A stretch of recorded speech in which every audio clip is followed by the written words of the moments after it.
Et salut à tous et bienvenue dans le podcast Multi-TCG. Comment ça va? Ça va très bien et toi? Ça va très très bien. On se retrouve dans les locaux de la Belle Carte pour vous présenter ce petit podcast d'actualité Multi-TCG. Tout à Alors, on fait. va parler de beaucoup de choses. On va parler de l'Orcana, on va parler de One Piece, on va parler de Oui. Flesh and Blood, on va parler du Fige. On va parler de Riftband, je crois, Alors et un oui, petit peu de One Piece. C'est difficile de ne pas parler de One Piece. De toute façon, ils font tout le temps de toute parler façon, d'eux, je pense ces que zinzins. bientôt on aura un segment, c'est One Piece qui vous parle directement. On Le va jeu, on met un euh, vocal et il vous dit ce qui se passe quoi. on va vous parler de... Et encore, si tu savais le nombre de news dont on ne traite pas. Ouais, bah faut faire le tri. Et il faut faire le tri. Et on va rapidement parler de Pokémon parce que ça éclabousse toute la sphère du TCG On au va global. plus parler record. On va parler Voilà. record. Et il se trouve que c'est Pokémon. On est dans les locaux de la Belle Carte, comme Bam. on vous l'a dit. Donc n'hésitez pas à aller faire un tour sur labellecarte.fr, qui est notre Feu. boutique de vente de TCG en ligne. Vous avez la fin des précommandes chapitre 11 de l'Orcana là, qui sont encore disponibles. Il doit rester que quelques displays, donc allez y faire un tour Bah, si c'est jamais vous voulez en plus- cliquer. C'est plus des précommandes, je crois, si? Jusqu'à... Si, Jusqu'au parce 20? que la sortie globale, c'est le 20. Ah oui, oui. Exactement. Sortie Donc globale c'est le lendemain ou le jour même quand vous regardez le podcast sur YouTube. Et là, vous avez 2 jours d'avance au global. Il nous reste Ah oui, pour YouTube, c'est le dernier jour. très peu de displays. Et vous avez les précommandes qui sont disponibles de Naruto Mythos TCG. Oui. On a quelques produits qui sont disponibles. On a déjà vendu tous les decks de démarrage. Ouais. C'est out of stock. Parti comme des On petits peignes. on a vu pour faire une recommande, pour essayer de réavoir un peu de stock, on vous tiendra au courant. Par contre, il nous reste quelques Ouais. displays. Et je précise un truc. Ce sera courant mars pour les decks si on peut en avoir. Exactement. Et de toute façon, ça sort en mars. Ça sort le 13 mars, je crois, Naruto. Ok, oui, mais disons que le réassort sera pas dans longtemps comme Voilà. certains autres TCG quoi. Je précise quelque chose qu'on n'a pas pu préciser au préalable. On a reçu des kits samples qu'on a présentés sur la chaîne et toutes les cartes étaient foil. On n'avait pas d'annonce ou de guide de la part de Communiqué, l'éditeur, ouais. pas de communiqué sur le fait que les cartes n'étaient pas toutes foil. Je le précise maintenant, que ça soit dit et que tout le monde l'entende, il y a bien des versions non foil. On a Oui, cru les à cartes que tort. vous ouvrez sont non foil pour la plupart. Exactement. On a cru à tort que toutes les cartes du jeu étaient foil, ce qui pouvait être une proposition intéressante, pourquoi pas. Parce qu'on a reçu que des communes co-foil, donc c'est Exactement. On basé s'est dit, là-dessus. ah bah c'est la nouvelle DA, ils font tout foil, pourquoi pas. Non, il y a bien des cartes qui sont non foil, sachez-le quand vous passez vos Mm. précommandes. Il y aura évidemment des versions foil, mais c'est pas l'entièreté des cartes qui le sont. Tout Voilà. à fait, Enfin, un big up à Game Genic, les boss. bien sûr. Partenaires accessoires sur l'année 2026 comme pour 2025. Quand vous les soutenez, vous nous soutenez aussi. Donc merci à tous. Et vous pouvez passer sur Voct les dimanches soirs à partir de 19h. Avec le code Labelcard, vous avez 10 € offerts sur votre commande. Tout à fait. Profitez-en. Enfin, sur votre compte et vous l'utilisez quand vous voulez pendant une C'est semaine. ça. C'est ça, c'est ça. Euh, Petit point sur les tapis. Ouais, petit point rapidement. Les tapis sont déjà tous usinés, tous envoyés normalement. Donc Ouais. si vous n'avez pas reçu votre tapis au moment où vous regardez cette vidéo, c'est peut-être qu'il y a un souci, soit avec la poste, soit avec la commande. Donc n'hésitez pas à nous contacter directement par mail. Mais normalement, tout le monde l'a reçu. Après, je sais que suivant où vous habitez, ça peut prendre plus longtemps. Donc C'est ça. on va dire que vous commencez à vous inquiéter semaine prochaine, quoi. En tout cas, le producteur, ceux qui s'occupent des envois sont hyper réactifs parce que fin des précommandes le 9 février, on est le 17 et il y a déjà des gens qui ont reçu leur tapis. On est très content cette fois-ci Le 18. d'avoir pu... Oui, mais il y a des gens qui l'ont en plus reçu il y Qui l'ont a reçu 2 même le jours. 16. Ouais, le 16. Donc ça fait plaisir, on est hyper content de la réactivité de ce drop-là. Merci à tous ceux qui nous ont soutenus. Et le tapis en version non précommande cette fois-ci reviendra très bientôt sur le site, on vous tiendra au courant. Oui, dès qu'on reçoit, nous, la quantité qu'on le a stock commandé qu'on a commandé. d'avance, donc à mon avis, ce sera début mars maximum qui Ouais. sera redisponible. C'est ça, pour ceux qui l'ont loupé, vous pourrez quand même bénéficier de ce tapis magnifique. Tout à fait. CCQ, Montpellier. Ouais, On était ce week-end à Montpellier, enfin le week-end dernier du coup, ça dépend quand vous regardez le podcast, pour commenter, je pense, le dernier tournoi chapitre 10 ah oui. de l'Orcana, Il n'y en avait tout pas cas en un France. seul tournoi après celui-là, je pense. Non. Dans le monde. À mon avis, on devait Ouais. être les derniers en tout cas à le caster. Et c'était super de finir un peu, de clore ce chapitre 10 avec un CCQ de qualité, de super games qui sont, je crois, déjà dispo sur le YouTube, en tout cas dans pas longtemps. Ça devrait Ça pas devrait pas tarder. tarder sur le YouTube du coup de Disney Lorcana FR ou de Ravensburger, la chaîne, puisqu'ils l'ont rename à un Je moment. vous le mets Je mets en en description. description Dans comme tous ça. les cas, sur Twitch, voilà, vous y avez accès avec Disney Lorcana FR. c'est ça. C'était très sympa. On a eu un super gagnant pour ce Ouais. CCQ, assez touchant, assez émouvant aussi. Thor, big up à lui. C'est ça qu'on a qui pu essaye avoir de- en interview juste après. C'est ça, qui essaye de se qualifier depuis des mois, voire des années, qui est passé très proche l'an dernier de se qualifier au championnat européen et qui là récupère sa qualification sur ce CCQ avec une belle émotion, un beau partage. Et c'est encore une fois ce qu'on a envie de mettre en avant dans le TCG aussi, les émotions, le lien social, tous les gens qui le soutenaient, qui connaissaient son histoire, qui avaient envie de le voir aller au bout. Joueur français en plus contre une joueuse italienne en finale. Ouais. Très envie que ce soit la France qui récupère une place au Ah, championnat CCQ européen. français, forcément. Donc très très beau scénario pour conclure ce chapitre 10. De fou. En plus, les games étaient hyper cool. On a vu des mirrors. Si on montre ça à des gens qui jouent pas à l'Orcana, Je pense qu'ils rigolent, ils disent oh ça a l'air trop bien. ils sont en mode ah ouais, c'est ça l'Orcana? Alors non, c'est pas Censé être c'est pas ça, censé mais être on ça, peut. mais Des fois ça peut être un peu ouais. goofy quoi. Voilà, ça faisait des trucs à base de j'ai 15 cartes en main, je Ouais. reprends quasiment toutes les encres en main. C'est comme si elle m'a dit que vous repreniez toujours tous vos terrains en main, entre guillemets, mais que vous ne défaussiez pas. Ensuite, on joue des cartes qui font défausser toute la main, mais du coup, le jeu, c'est de vite reposer les cartes avant de se faire défausser. Enfin, des trucs un peu étranges comme ça, sur des games vraiment très gauleries. Ouais, qui était amusante. Et ouais, du coup, on a hâte de voir le chapitre 11, ce que ça va donner. Ouais. On a essayé de demander un peu à droite à gauche. Ah, ils ne donnaient pas trop les infos, hein. Ou Non, et alors en ils même n'ont pas temps, c'est testé, ou alors ils voulaient pas c'est donner des les infos. compétiteurs, ils n'ont pas trop d'intérêt, je pense, à communiquer des infos comme Ça ça en garde sous le pied, c'est au normal. grand public, ils en gardent un peu sous le pied. Nous, de notre avis, de toute façon, le chapitre 11 aura probablement pas l'impact qu'a eu le chapitre 10. Il y aura un impact, il y a quand même des bonnes cartes. On connaît notamment l'anti-bête de masse jaune, il y a des très très bonnes cartes Oui. individuelles et tout. Mais je suis pas sûr que le méta soit complètement renversé. Cela dit, je pense qu'il y a 2-3 decks synergiques qui vont Ouais, émerger. Ouais. ça pousse des archétypes, normalement, particulièrement cette extension qui n'était pas jouée, enfin des associations de couleurs ou des façons de les Ouais. jouer. Rouge, Donc, vert, bleu, jaune. on va voir, mais c'est vrai qu'en une seule extension, c'est dur d'un coup de faire jouer certaines cartes, surtout dans un jeu comme l'Orcana, qui est un jeu qui évolue très peu en général en termes de metagame. Enfin, c'est dur, il faut quelque chose comme le chapitre 10 pour vraiment impacter, on va dire, l'environnement du méta. Sinon, les decks tiers piochent quelques cartes par-ci Ouais, par-là. et continue la base violette qui continue à être un continue, deck tiers depuis le début du jeu sans forcément se transformer, juste en agglomérant les meilleures cartes à chaque fois. C'est ça.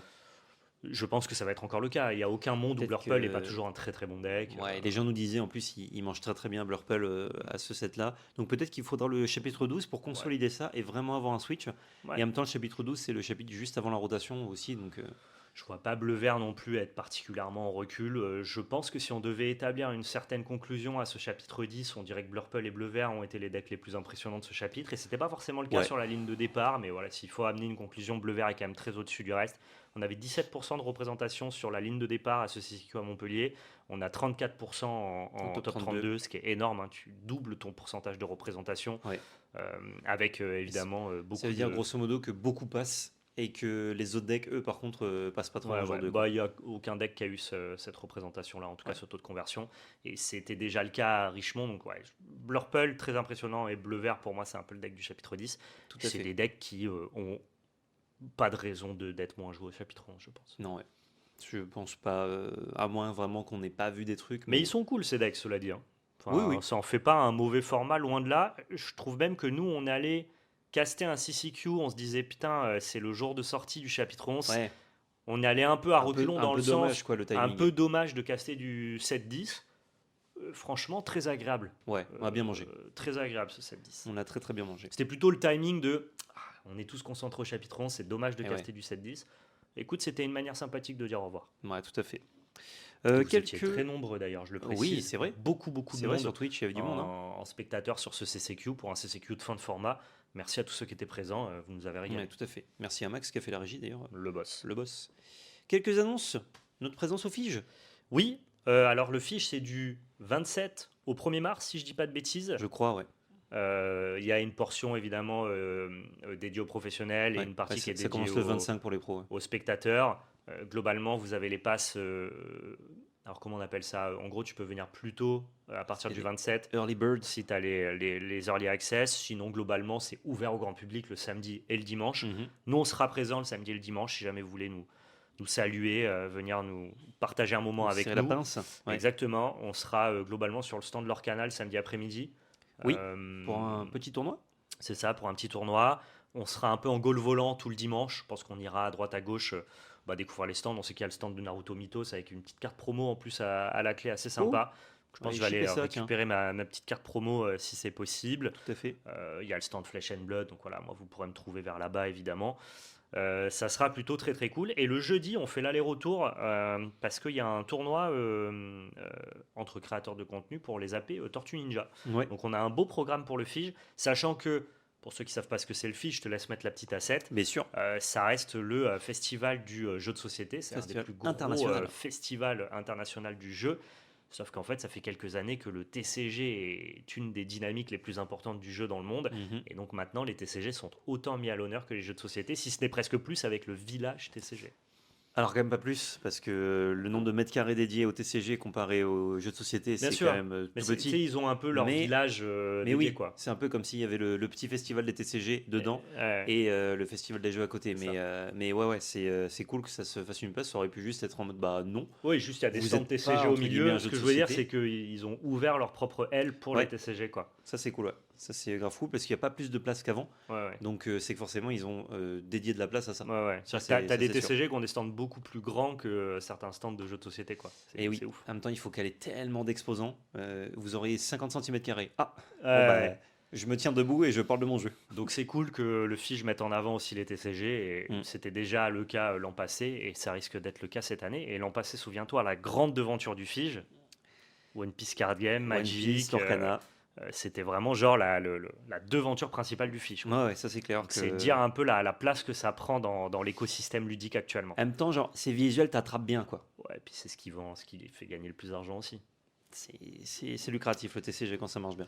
C'est ça. Donc voilà, globalement, on sera au FIGE le samedi et le dimanche. Ouais. Si jamais vous êtes là le jeudi, bah, vous pourrez peut-être nous croiser sur le stand Magic. Mhm. Mais on sera plutôt dédié Ouais. à Magic. Pour nous croiser, je pense que le mieux ce sera l'Orcana le samedi après-midi ou le dimanche, parce que le samedi matin, le temps de faire un peu le tour et surtout de dire bonjour à tous les gens qu'on connaît. Tous les copains. Ben, en fait, notre matinée, c'est dire bonjour aux gens, je Oui, pense, oui. le samedi. Ouais, et c'est ensuite, faire on le fait tour du tournoi. FIGE, quoi. C'est ça. Du coup, On va si se on goupille présenter bien un le peu truc, sur tous on les- finit le tour sur le stand de l'Orcana, comme ça, on enchaîne avec le tournoi. Ce serait le but. Et c'est vraiment dimanche où chacun va vaquer à ses occupations, Ouais. à ses préférences, quoi. Est-ce qu'on pourra faire un petit repas au soleil comme l'année dernière? J'espère. C'était fou ça, en plein hiver là, petit soleil là, Ouais. on était impeccable. J'espère bien. Le World Premiere, pas les World, le World Premiere Ouais. à Londres de Fab Ouais. sur Alors, le Silver Age. pour savoir ce qu'est un World Premiere, en gros, quand une extension va sortir, 2 semaines avant, il y a un espèce d'énorme calling qui s'appelle le World Premiere, où les gens. C'est un peu une AP de masse, où les gens découvrent le set, Mhm. mais avant les AP. C'est un espèce d'avant-avant-première, un early access Ouais, pour le grand public. c'est Donc ça. c'est un open où il y a des centaines de joueurs qui se réunissent dans une énorme salle, qui craquent du booster et qui font un énorme tournoi en scellé. Là, pour le C'est coup, en seul parallèle. jeu qui fait ça, je crois. Ouais, c'est trop une bonne C'est idée. marrant. C'est vraiment trop bien. Avant, elle m'a dit qu'on avait des AP de masse comme ça, de grande envergure. Moi, je me souviens, j'avais fait une AP de 200 ou 300 personnes à Marseille quand j'étais petit. Ok. Ça existait, ça n'existe plus. Mais c'était alors aux États-Unis, ils font mais encore c'était des pas AP, en mais early access. Ouais. C'était le jour de sortie des AP. ouais, c'est ça. Aux États-Unis, ils font des AP régulièrement à 80-100 personnes, C'est ça. mais enfin régulièrement. Ouais. Quand il y a des sorties Bah, ils ont des d'extensions qui hangars plaisent. comme boutique de TCG. Sauf donc, pour Spider-Man, du coup, ouais. ils l'ont pas fait. Vous voulez? Non? Eh. Ah, bon, dommage. oui.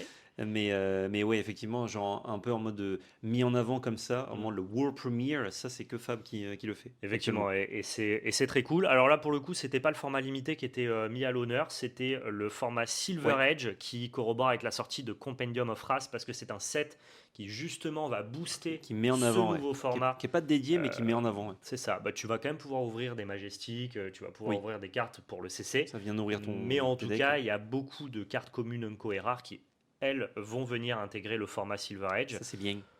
On avait des gens qui étaient présents sur place, qui sont des copains, Mhm. et qui nous ont dit que c'était délicieux, que le Oui. format avait l'air hyper fun. Plutôt, moi j'ai regardé les games du top 8 et j'ai regardé globalement la représentation des decks. Franchement, le format a l'air hyper ouvert.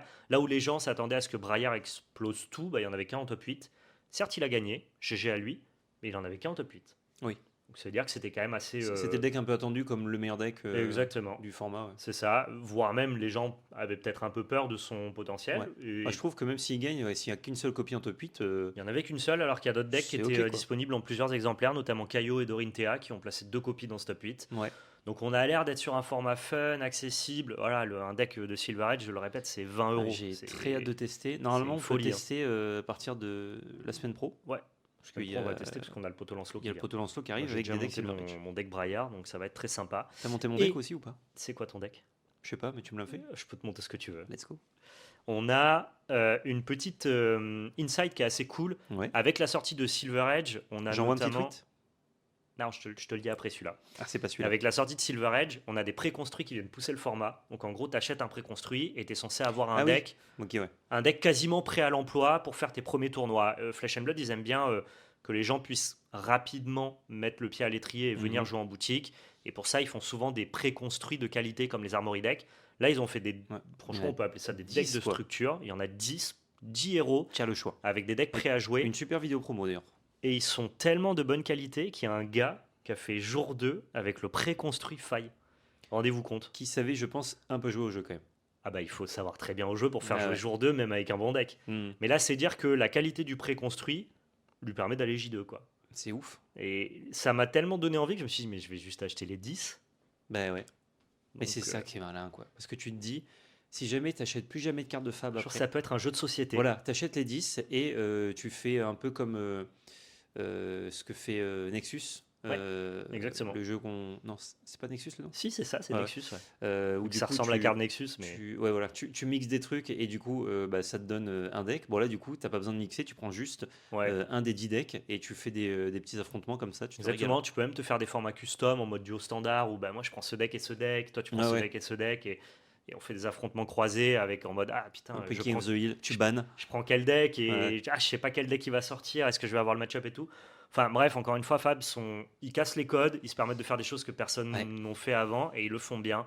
Donc GG à eux. Et en plus de ça, James White s'est fendu de son petit tweet de satisfaction. Il a bien raison parce qu'il annonce que Compendium of Wrath est d'ores et déjà le set le plus successful et le plus vendu de Flesh and Blood.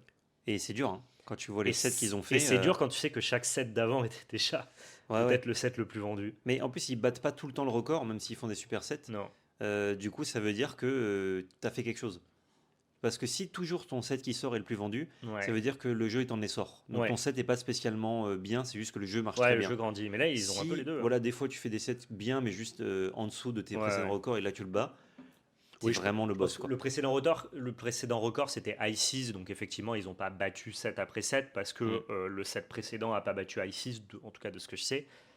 Mais battre ICES, vu le succès du set, ça me paraît ouf. Donc, ouais, ils sont encore trop forts. Donc, force à eux, GG à eux. Et on va tester le Silver Edge et on vous en parlera dans le prochain podcast. Tout à fait, tout à fait. Ensuite, on a le GameFound d'Era. Et oui, Le GameFound de Hera qui est Bien sûr. enfin disponible. On a Bam. C'est magnifique. un petit visuel. Vous avez évidemment le lien du GameFound qui sera en description. Hera, c'est un TCG sur le football, mais c'est un side TCG. Un TCG qui est censé être accessible, que vous pouvez jouer sur le côté, qui est censé être peu coûteux et vous pouvez vous amuser surtout avec les cartes de base. Nous, on a testé oui. tous les decks de démo. Et la jouabilité déjà avec des decks de démo sont incroyables. Bah, comme on C'est- disait pour Fab, si tu prends juste des decks pour faire une espèce de mini-jeu de société, là pareil, C'est c'est pareil, tu même, peux, même feeling. tu prends juste les préconstruits là sur ERA et tu te régales. Nous, on a participé à un tournoi des légendes, rendez-vous compte, C'est nous. qui est disponible en rediffusion sur les joueurs du dimanche. Vous pourrez donc du coup avoir du gameplay pour voir à quoi ressemble le jeu.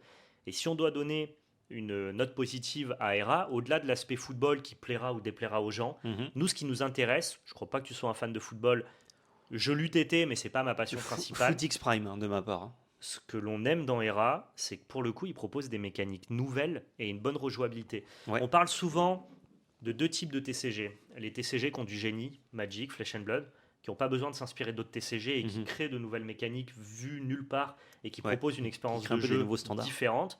Et on a ce que j'appelle les TCG optimisés, plutôt Bandai, plutôt Riftbond, qui n'inventent rien, mais qui optimisent tout, calibrent tout de manière parfaite. Ouais, ils font C'est- des bons jeux de cartes. Deux visions de TCG qui se respectent et moi j'adhère aux deux et j'aime jouer aux deux. Mhm. Je veux dire, un bon jeu Bandai comme One Piece, j'ai pas besoin qu'il invente grand chose. Juste, tu m'apportes la subtilité des donnes dans un gameplay qui a emprunté globalement un peu tout ce qui se fait de mieux dans les autres TCG. Ça me va très bien. Sauf que c'est plus simple, je trouve, de faire des TCG comme ça et c'est notamment le choix des TCG à licence. On met une grosse licence Ouais. et un gameplay qu'on sait sécure. On sait que ça va marcher. Voilà, c'est une recette Prends un pas de peu risque. connue, on prend pas trop de risques, il y a une filiation avec Magic un peu naturelle. Et je vais pas valoriser ça en termes de créativité. Hera, pour le Mhm. coup, c'est un jeu qui ressemble à aucun autre. Ah, de fou. C'est-à-dire que Rofelos et Gilles, qui ont participé donc au design du jeu, et ils ont su créer des sensations de foot avec un espèce de flavor où tu as Ah ouais? l'impression de jouer à un match de Ah, il y a foot. attaque, défense, tir, des Exactement. tentatives. Tu as C'est-à-dire ta que tu pas sûr que, possession, tes que tu blocs. mettes ton but. Enfin, c'est vraiment Et propre. en vrai, pour moi, la proposition. Alors, si vous êtes un fan de foot, c'est ça la proposition la plus importante. Ça vous permet d'avoir des cartes de collection de foot, un petit peu même. On peut Mhm. aller lorgner du côté du hobby et du jeu de sport, Ouais. tu vois. Oui, parce qu'il y a des licences. Exactement. Papin, Sonny Anderson, par exemple. Mais pour les joueurs de TCG, je pense que c'est pas ça l'argument qui pourrait vous faire plonger. Par contre, le fait d'avoir un jeu qui ne ressemble à aucun autre jeu auquel vous jouez et qui vous permet de découvrir de nouvelles mécaniques TCG, eh ben c'est assez impressionnant que Hera soit capable de proposer ça. Ouais. Donc n'hésitez pas à aller faire un tour sur GameFound si ça vous intéresse. Prenez les petits préconstruits. Franchement, même si vous prenez de la display pour voir un peu plus loin, Mhm. prenez les préconstruits. Ça vraiment, c'est.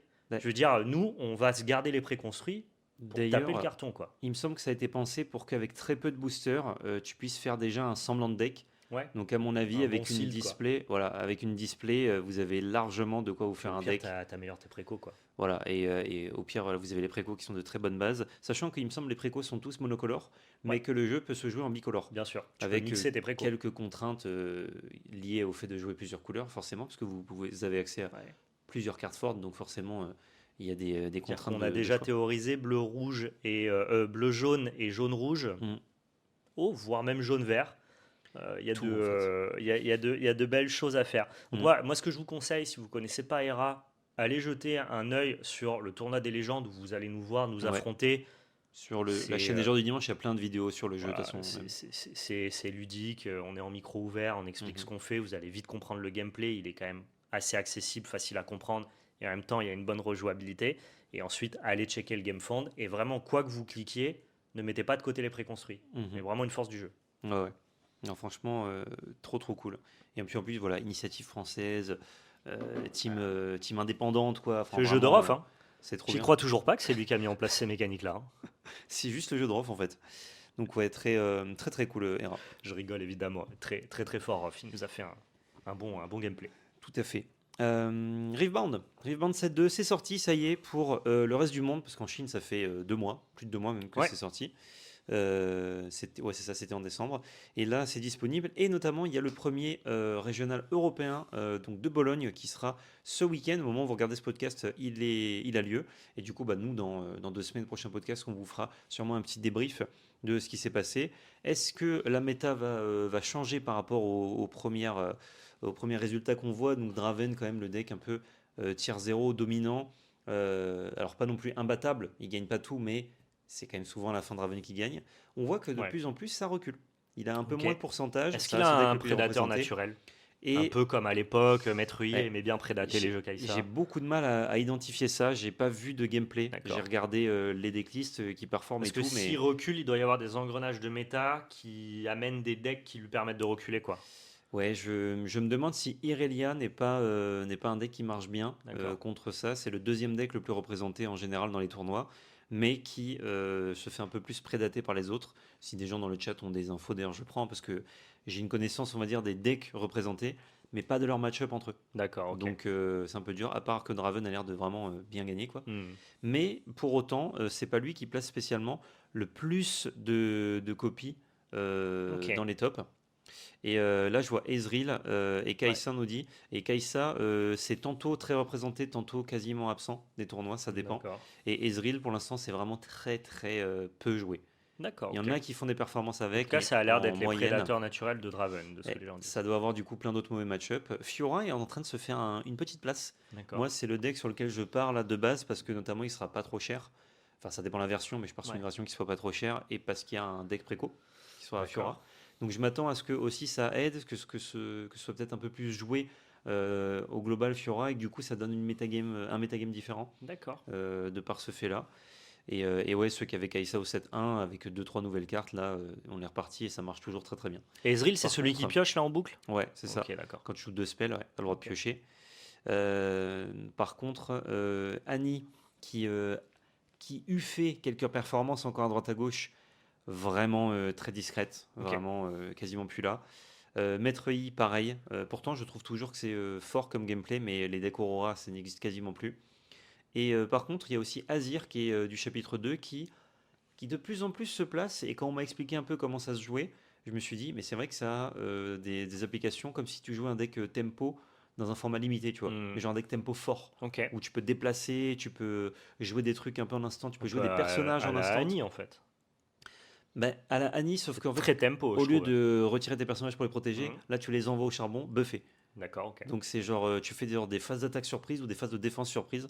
Donc ça a l'air assez stylé et ça commence à gagner un petit peu des trucs. Oui, Annie a gagné un régional, mais genre, sur le nombre de tournois, c'est un tellement petit comparé à toutes les perfs de Draven ou autres. Hmm. Donc les decks sont pas. Genre Annie à la fin du chapitre 1, c'était le meilleur deck du format. Ouais, ouais. Là maintenant, ça devient un deck qui, dans les bonnes mains, fait encore des choses, mais En tout cas, la bonne nouvelle, c'est globalement, il est moins que présent. le Hivemind n'a pas l'air d'avoir trouvé la solution totale du format. Ouais, Les engrenages de méta ont l'air de bouger encore un peu et on n'est pas sur un format qui est sclérosé par un seul deck. ouais. Ça a l'air d'être encore assez open. Ouais, genre vraiment, si on constate que finalement Draven n'est pas si dominant, c'est juste que c'est le deck qui bêtement est fort Ouais. et qui du coup a gagné genre beaucoup de games et de tournois de par ça. Peut-être qu'on a un metagame effectivement comme le 7-1 un peu plus éparse quoi. Ouais, et presque caché finalement, parce que le 7-1, Mm. notamment quand le 7-1 était joué en Chine, tout le monde disait Ah, Kai'Sa tier 0, tier 0, tier 0, tier 0. Bon, on a cherché un peu plus Ouais. loin quand même en Europe et on a fini par trouver que c'était pas le cas. Par contre, le petit truc que je trouve dommage, et j'en avais déjà parlé, c'est que majoritairement, ce qui fait des tops et gagne des tournois, ce sont que des légendes du set 2. Donc en même temps, c'est bien que ton set qui vient de sortir soit populaire et marche. Tu veux pas un power creep trop radical. Mais voilà, là c'est le set 2, donc on est encore ok. Si le set 3 c'est encore la même chose, on va être en mode oui, enfin bon. Ouais. Du coup, si j'ai pas le temps de jouer un set, j'attends le set d'après et j'achète. Et Il y avait un peu ça à Star Wars, ça, pas quoi. forcément sur les leaders, mais les cartes du set 2 étaient quand même très impactantes avec cette mécanique contrebande. Et il y a vraiment ce truc, oh putain, le set 2, tu le retrouves un peu dans tous les decks. Mais le set 3, pour le coup, lui, avait pas, tu sais, ils n'avaient pas continué. Le set 3 était plus timide. Quoi. Mais là, tu as un truc marrant où, quand je regarde les decklists, il y a quand même pas mal de cartes du set 1 qui sont toujours jouées. Mais par contre, les légendes et du coup, les champions Les associés légendes sont du set 2. Quoi. D'accord. Donc, ça fait que si tu veux un nouveau deck, tu pas besoin spécialement d'investir beaucoup si tu avais une base du set 1. Ouais. Par contre, si jamais ton héros de cœur c'est Maître Yi, bah, c'est compliqué. Quoi. C'est un peu compliqué. Oui, le violet est toujours très fort. Hein. Effectivement, Dravenir, Elia Ezreal, Annie au 7-1. Ça reste des couleurs qui font des choses, je pense, qui ne devraient pas être faites dans le jeu, mais qui peut-être peuvent se faire battre par d'autres. Au niveau de la dispo produit, comment ça se passe? Alors tu vas me corriger si je dis des bêtises, je te parle de... Je suis un peu moins la tête dans le guidon dans Riftband, je vois ça avec un peu plus de recul. J'ai l'impression que la dispo produit, c'est pas encore parfait, forcément. Il y a quand même toujours plus de demandes que de produits. J'ai l'impression que c'est quand même bien mieux que sur le set numéro 1. Je pense qu'il y a peut-être plus de quantité, voire peut-être un peu moins de demandes, le FOMO est peut-être passé. Si tu veux une display au bon prix, c'est plus disponible. Si tu veux une display à prix un peu plus cher, à la différence du set 1, tu peux en trouver. Ouais. Et je crois que globalement, les boutiques ont réussi quand même à offrir à peu près une display à tout le monde. Ouais, globalement, en tout cas là en local, je vois qu'il y a je vois moins les gens pester sur ça, quoi. Bah, en fait, je vois qu'il y a eu moins d'attributions, mais aussi un peu moins de demandes. Ouais. Du coup, c'est ok, on est à peu près comme au set 1. On a passé l'éclatement du set 1, maintenant il n'y a que les gens qui veulent jouer qui sont là. Exactement. En plus que quand ça sortait, le set 1, les gens voulaient juste découvrir, n'avaient pas forcément regardé ce qui se faisait en Chine. Là, le set 2, ça fait un moment qu'on a la méta chinoise, donc on sait un peu ce qu'il faut acheter. Donc aussi, tu as les gens qui peut-être cherchent moins des boîtes et se disent je vais juste prendre ce deck-là. Ouais. Genre, j'ai vu que Draven c'était fort, donc je vais pas me faire chier à acheter des boîtes, je sais que je vais jouer Draven. Les spéculateurs qui font juste le coup sur le set 1 et qui savent qu'au set 2, tu peux plus spéculer aussi. Donc ça enlève beaucoup de gens qui viennent sans attrait pour le jeu. Classique. Et je trouve que ça amène des comportements de certaines boutiques à vendre tout de suite les produits plus chers. Ça, c'est toujours le problème du scalping et tout. Donc ça, si les boutiques peuvent le faire et vendre leurs boîtes, ça veut dire que il y a un manque de produits, toujours. Mais je pense qu'il est moins flagrant que pour le 7.1. C'est pour ça, mon propos, c'était ça va pas encore, mais ça va un peu mieux. Ouais, je pense qu'on est là-dessus, effectivement. Ok. Tout à fait. Petite séquence label carte ? Ouais, alors je commence parce que tu as quand même un joli morceau à montrer. J'ai ramené un petit banger. C'est la même couleur en plus que moi. Mais c'est pas la même valeur. Bon, j'ai pris 8. Hein. Qu'est-ce que c'est que donc ? Ah oui, forcément. Je vous ai ramené un petit leader grosse tête. Ok, pas une si grosse tête en fait, un leader buste plutôt. Ouais. Avec ce joli Doflamingo, donc qui valait le prix du deck. Hein. Donc c'est pas grand chose, hein, c'était 45 €, mais. Le Doflamingo griffé. Le Doflamingo griffé, tout à fait, avec son petit éclat là, sur la lunette, qui est juste magnifique en fait. J'adore les leaders. En fait, les leaders grosses têtes, au-delà de la frame colorée que j'adore, en fait, ça me rappelle les Cardass Power Level d'époque, vraiment cadre comme ça, la flat colorée. Ouais. C'est vraiment une Cardass pour moi. Bah, d'ailleurs, ce sont des Tout à fait. Cardass, hein. Mais ce que j'aime encore plus, c'est la striure sur le cadre, quoi. Eh ouais. Les petits coups de couteau là comme ça. Et j'essaie de montrer, mais c'est pas évident. Là, j'ai double plastique. Non, mais c'est vrai que les gens qui savent. Ouais. Là, on le voit pas forcément très bien, mais en tout cas, c'est très texturé. Il y a un petit côté granuleux sur la carte et surtout le cadre, lui, est strié. Comme si on avait mis un petit. Tu vois, quand on fend le pain avant de le faire cuire, Oui. il y a un peu ça sur tout le contour et je suis Je très vois très sensible bien. à ça. C'est beau, hein. Leader grosse tête, vous savez, moi j'aime beaucoup. Je vous ai ramené, Jolie je petite carte. pense, la plus belle carte de ma collection One Piece et je crois que c'est peut-être la plus belle carte, pas dans mon cœur, mais la plus belle carte de ma collection au global. Mhm. Si on parle en termes de rareté et d'aspect financier, je vous ai ramené la petite manga Luffy de EB02. Je vous en avais parlé à la sortie du set en vous disant que c'était la plus belle manga pour moi. J'ai enfin passé le pas de récupérer cette carte. Elle vient du Japon parce qu'en Europe c'était un peu compliqué. La carte est quand même sublime. Encore une fois, le travail de Bandai là-dessus est inégalé, hein. Enfin, Non, c'est beau. la texture, les effets de brillance, les liserés, le foil sélectif, le personnage qui est bien mis en avant. Il n'y a rien à dire. Ils sont très forts de chez trop fort. Tu dirais masterclass? Franchement, tu sais que je m'amuse souvent. Moi, j'ai un vrai plaisir à faire bouger ma carte à la lumière. J'ai un petit côté, ça me libère un peu de l'endorphine. Ouais. Je peux rester longtemps à regarder ma carte comme ça à la lumière. Tu te regardes la carte? Je me regarde la carte. Je pense que ça sert aussi à ça, les cartes de collection. Ah, il faut la regarder, hein. Euh, Surtout à ce prix-là. Faut rentabiliser. Je crois qu'il n'y a aucun TCG qui s'assoit à la table de One Piece. En termes de qualité produit, vous pouvez avoir Ouais, des genre, affects subjectifs. Moi, subjectivement, j'ai un gros plaisir à Flesh and Blood et tout. Mhm. Je parle de manière plus objective. Ouais. Qualité produit, proposition, DA et tout. Je trouve que personne se met à la c'est- table de OP. C'est grand, hein. Ouais. C'est vraiment très grand One Piece. Et d'ailleurs, la carte qu'on va vous montrer après est très grande aussi, hein. La carte qu'on va vous montrer après est très grande. Eh ben, on va voir si Ah, tu... Je peux l'envoyer? Ouais, on passe sur la section One Piece. Ils ont annoncé enfin la manga de P15. Enel. J'étais Regardez persuadé ça. que ça allait être Nico Robin, moi. Regardez ça comme c'est beau. Non, non, c'est grand. Tu vas tomber, toi, sur Enel? Bah, toujours pareil, hein. Ça coûte combien? En japonais, à la sortie, ça devrait être... Franchement, c'est très négociable que je tombe là-dessus si le Parce que prix est décent. c'est ton gars. Bah, à force, c'est devenu mon C'est gars, ton quoi. gars et elle est belle. Eh ouais. Regarde les visages qu'il y a derrière et Tu sais tout. qu'en plus, quand une manga est violette, c'est un petit supplément pour moi. Ah ouais. Ah bah ouais, C'est un peu plus joli. c'est un peu plus joli. Ah ouais. Ouais, je pourrais craquer, je verrai. Je verrai le prix, mais en tout cas, elle est extraordinaire. Je sais pas quelle carte c'est, par contre, j'ai pas regardé l'effet traduit. Je Du coup. suppose que ça fait partie du nouveau deck NL. Parce que d'habitude, les NL sont pas violets. Ouais. C'est Oui, une oui. nouvelle carte d'OP15, quoi. Non, je veux dire, je connais pas le texte Ah de la carte. oui, oui, d'accord, J'ai ok. pas regardé. En tout cas, je vois qu'elle est 8000 pour 6, déjà, c'est pas mal. C'est des bonnes stats. En même temps, t'es limité à 6 donnes, donc si tu veux un boss monster, faut qu'il tape, hein. Oui, c'est vrai qu'on va pas chercher du 10 000. Ah ouais. Enfin, c'est dur. 10 000 pour 6, c'est Ils vont pas faire. compliqué. Et encore, là, je vois plus de 1000 dans le texte. Ça, je lis le japonais. Ouais, ouais. Donc, Alors, de ce que j'ai compris, je connais pas le texte de la carte, mais je sais comment on va vouloir jouer un petit peu pour avoir regardé des vidéos d'anticipation Ok. de gameplay sur NL. Et Et effectivement, ils veulent enchaîner ce NL comme boss monster. trop bien. Bah, j'adore. Du coup, il faudra que tu achètes 4 mangas si tu veux. J'allais dire, bah, ça va être 4 mangas, hein. Je m'en bats les couilles, en fait. Il y a une époque où One Piece avait moins de buzz et Mm. au Japon, les gens jouaient. Moi, je regarde des tournois, ils Ah ouais avaient leurs 4 barbes noires en manga. Putain. Une grosse couille. Ouais, bon, quand ça valait 200 balles, c'était déjà ouf, hein, ça fait 800 C'était déjà balles le ouf, manga. mais ça peut se faire. Mais ça, quand on met ça une pouvait se TCG, faire. voilà, Le pouvoir d'achat japonais est petit à relativement petit. correct. Voilà. Là, on oublie, là, hein. Là, c'est devenu On très oublie tout. complexe. On a aussi plein de jolies cartes à montrer. Des petites SP. Oui, ils ont annoncé effectivement, au-delà de la Bam. manga dans OP15, un nouveau type de SP. Dédicace à OnePiece.cardgame qui fait ces magnifiques infographies Ouais. sur Instagram. On leur a piqué leur infographie, donc on les cite bien évidemment, allez les suivre sur Insta. Globalement, dès qu'il y a une information, elle est relayée par ce compte. Ouais, c'est trop bien. Donc c'est vraiment très cool. Et bah, je ne sais pas votre avis, on peut en discuter. Je trouve que c'est peut-être la plus belle proposition SP qui m'a été donnée de voir. Et pourtant, ils font un sacré taf parce que moi, j'aime à peu près toutes les propositions de SP de One Piece Card Game. Ouais.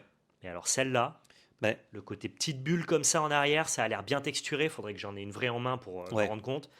Je pense on va cligner des yeux, quoi. Je pense qu'on est sur une vraie dinguerie, mais je suis quand même très attaché à ce qu'ils ont fait sur plusieurs sets, ces espèces Mosaïque. de mosaïques, voilà, en fond toujours différentes, mais qui collent au personnage ou à l'île sur lequel se trouve le personnage J'aime en beaucoup fonction aussi. du truc. Donc, je suis content qu'ils fassent autre chose pour pas que ce soit. Parce que si tu fais que des mosaïques, ou d'un moment, bah, tu as tous les persos qui sont déjà mosaïqués, tu Oui. t'en fous. Ouais, ils alternent assez souvent entre les versions full art plus classiques, qui sont certes très Mais, belles, mais moins singulières. ouais. Mais ça, tu vois, j'aimerais bien qu'ils le fassent vraiment rarement. Hmm. Comme ça conserve ce côté premium. Comme les Speedo P4, qui n'ont jamais été refaites. Voilà. Bon, entre jamais et souvent, on Et fait juste l'entre-deux, tu vois, ce serait l'entre-deux. cool. Mais ouais, j'aime beaucoup. Celle-là, moi, je peux vous Très dire que joli. la Luffy et la Boa, Ben, ouais. j'espère que ça va sortir à un prix abordable en japonais. La Et boa, je la trouve aussi incroyable. je n'y crois pas du tout, hein, au prix abordable. La NL aussi, j'aimerais bien, mais bon. Oh, Ouais. l'avantage, c'est que la NL, tu peux pas la jouer dans le deck, le nouveau deck NL. C'est que pour l'ancien qui est Ah pas oui, bon. parce que c'est une SP, donc c'est des reworks Enfin, qui est de pas cartes. bon, Enfin, qui est c'est plus pas des assez bon. reworks, c'est des reskins d'anciens C'est NL. celui donc, de EB2. ça devrait être plutôt abordable. Et du coup, j'espère que ça sera abordable, mais bon. À mon avis, on est sur des En- bails où. En japonais, NL, je pense que ça sera abordable. Je pense que Boa et Luffy, par contre, on c'est oublie. mort. Eh ouais. Eh ben, on verra. On verra. Ouais.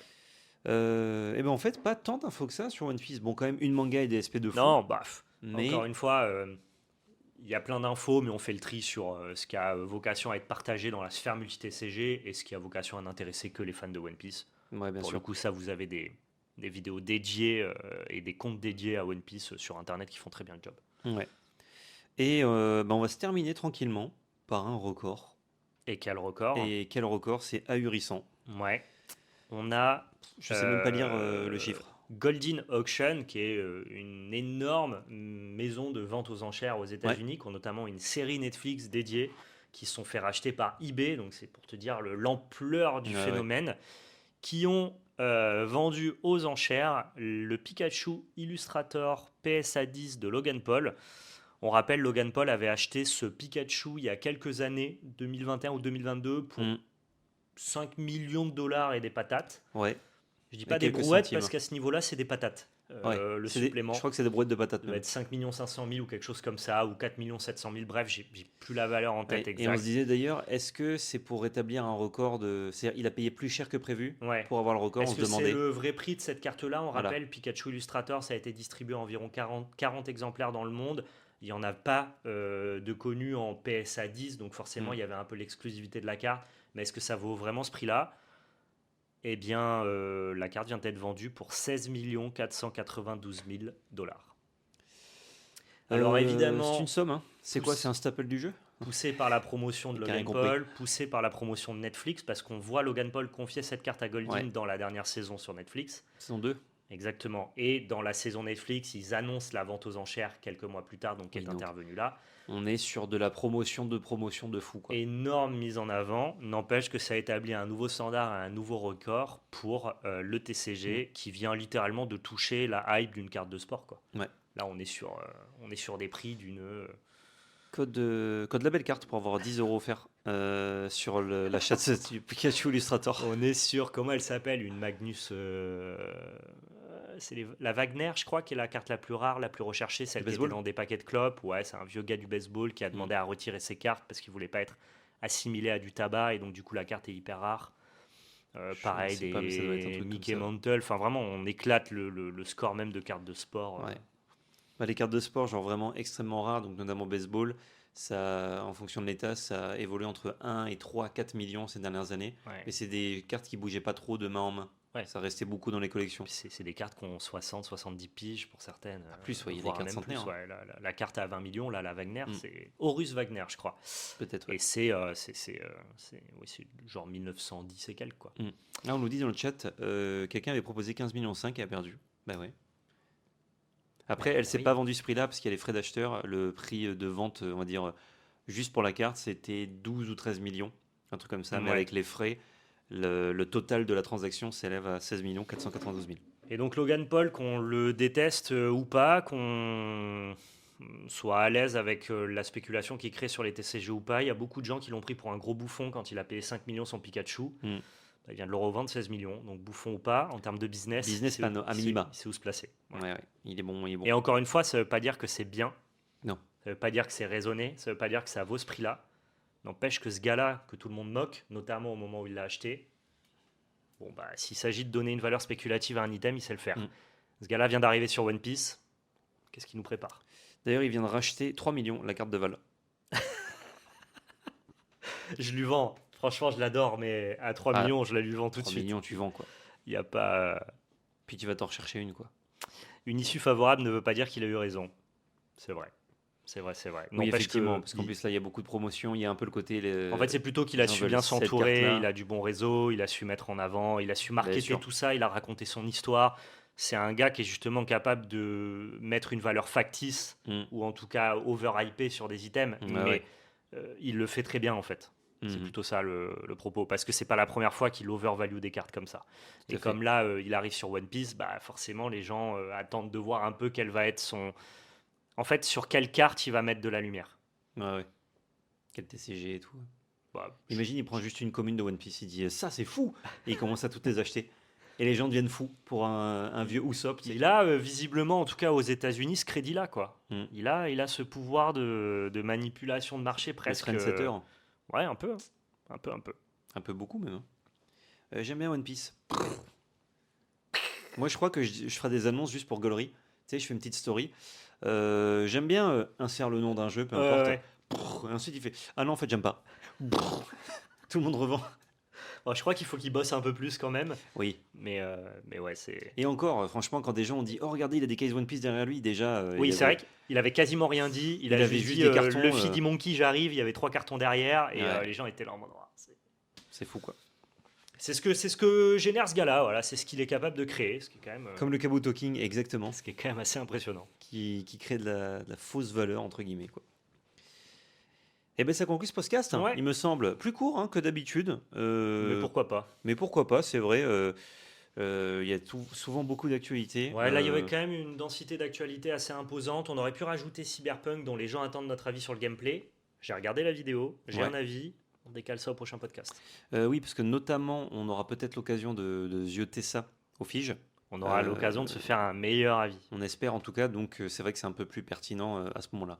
On Ouais. aurait pu faire un premier avis, un deuxième avis, mais voilà, comme ça, les gens, ils ont un segment un peu plus condensé, c'est un peu plus cool. C'est même pas encore en Kickstarter. On a largement le temps de vous parler de Oui, Cyberpunk. tranquille, C'est pas c'est comme si juin, l'actualité juillet, non, était. Oh, C'est ouais. été, je crois, ils ont annoncé. L'actualité est pas brûlante du tout. On a le temps de vous en parler. Ouais, tout à fait. On vous laisse là, du coup. Merci beaucoup YouTube, merci beaucoup Twitch de nous avoir écoutés, regardés, avec, j'espère, attention, mais je sais pas trop d'attention pour certains. Hein. Ça écoute un peu en fond de podcast, ça trie les informations, et en même temps, vous avez raison, vous le consommez bien comme vous voulez. On vous fait des gros bisous, on vous dit à très bientôt pour de nouvelles vidéos, et surtout, n'oubliez pas, c'est de la belle magie. Ciao tout le monde. Ciao tout le monde. Merci beaucoup Twitch, vous régalez comme d'hab. Ciao la team.